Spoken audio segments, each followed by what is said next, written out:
Kasus gagal ginjal akut per 6 November 2022 ada sekitar 324 kasus dan jumlah anak yang meninggal akibat gagal ginjal akut ini ada sekitar 195 orang. Hai guys, assalamualaikum warahmatullahi wabarakatuh. Terima kasih buat kalian semua yang udah klik video ini. Dan seperti biasa, di video kali ini kita akan memberikan informasi-informasi menarik, unik, inspiratif. Dan tentunya nih, video ini mudah-mudahan bermanfaat buat kita semua. Oke, dan di video kali ini kita akan membahas informasi terkait dengan adanya sebuah isu yang mengatakan bahwa katanya nih, sekarang ini di Indonesia ada beberapa merek obat sirup yang ditarik dari peredarannya karena emang mengandung zat yang berbahaya bagi tubuh para penggunanya. Dan biasanya, apalagi nih, obat sirup ini biasanya digunakan untuk oleh anak-anak kebanyakannya.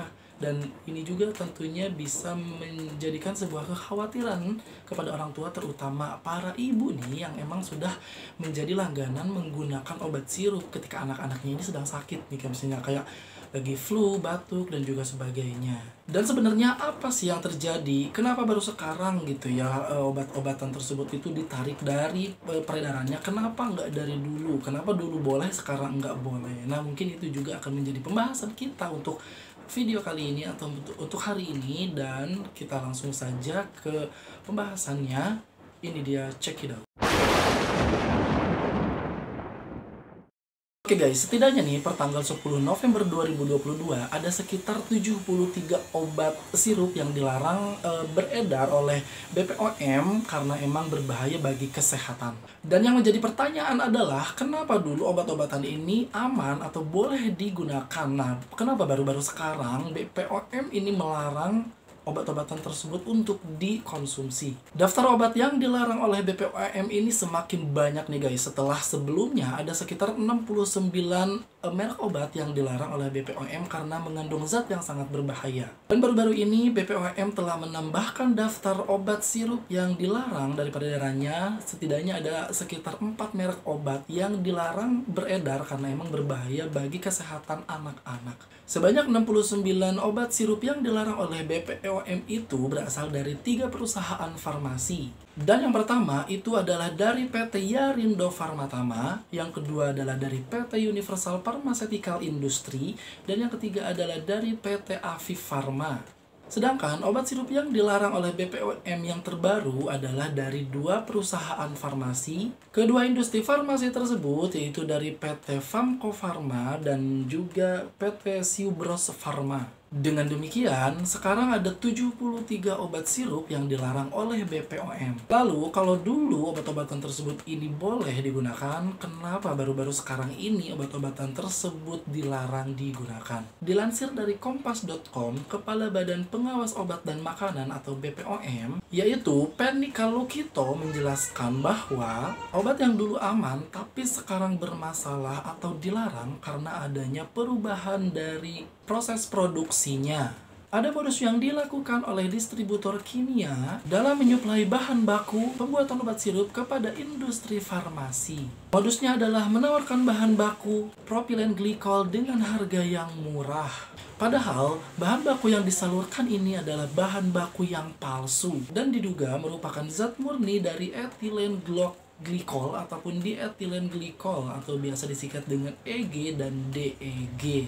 Dan sekarang, apa sih sebenarnya etilen glikol dan dietilen glikol atau EG dan DEG ini? Adapun EG dan DEG ini adalah salah satu zat kimia yang tidak boleh digunakan dalam obat sirup. Mereka menggunakan zat kimia berbahaya tersebut ke dalam obat-obatan sirup, dan ini tentunya sangat merugikan bagi para pengguna obat sirup, terutama pada anak-anak ya guys.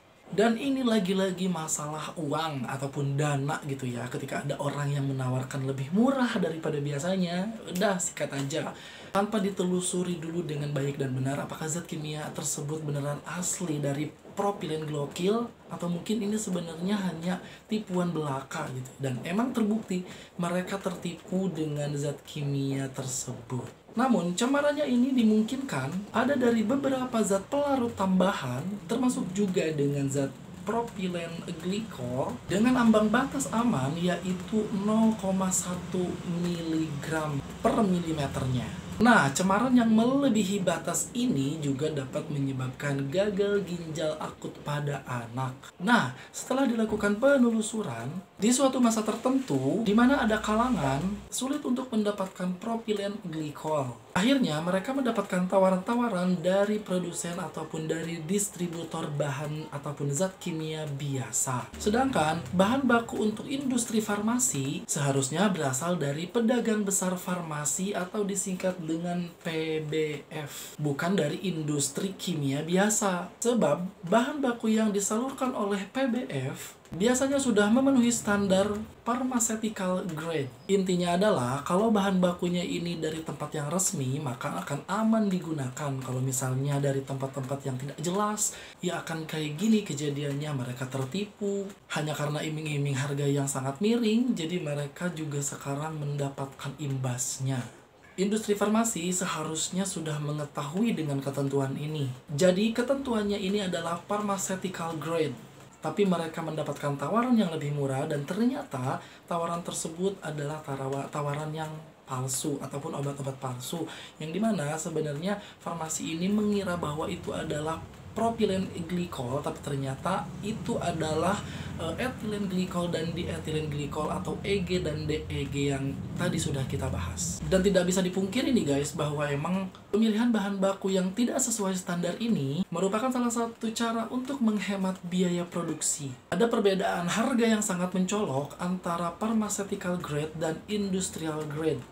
Perbedaan harganya ini bahkan mencapai 5-10 kali lebih murah dibandingkan standar farmasi. Tapi ya, kalau lebih murah tapi merugikan banyak orang, ya buat apa? Di dalam penelusurannya, BPOM menemukan beberapa barang bukti, yaitu ditemukannya beberapa drum berisi bahan baku propilen glikol yang mengandung ataupun tercemar oleh zat kimia EG ataupun DEG, yang dimana kandungan berbahaya tersebut melebihi ambang batas milik PT Samudra Chemical. Drum dan beberapa barang bukti lainnya juga ditemukan di gudang supplier atau pemasok dari PT Samudra Chemical.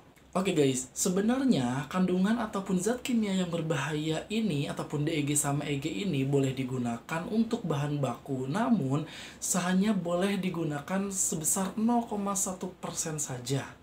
Akan tetapi, dari barang bukti yang ditemukan oleh petugas BPOM, kandungannya ini mengandung sekitar 52%, bahkan ada yang 99%, dan ini dipastikan bahwa semuanya adalah kandungan DEG ataupun EG yang murni.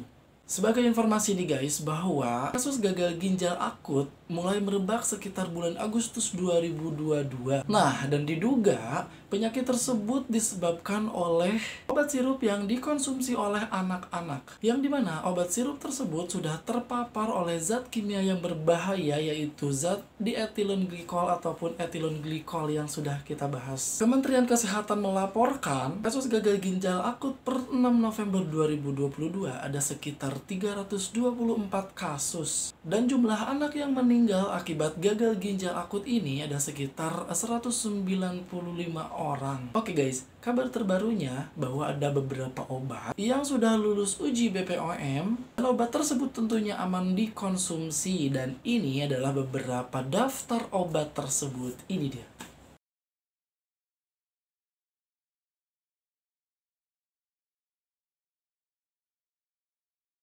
Oke guys, itulah dia beberapa obat yang emang bisa digunakan kembali atau bisa dikonsumsi kembali, dan mudah-mudahan video ini bermanfaat buat kita semua.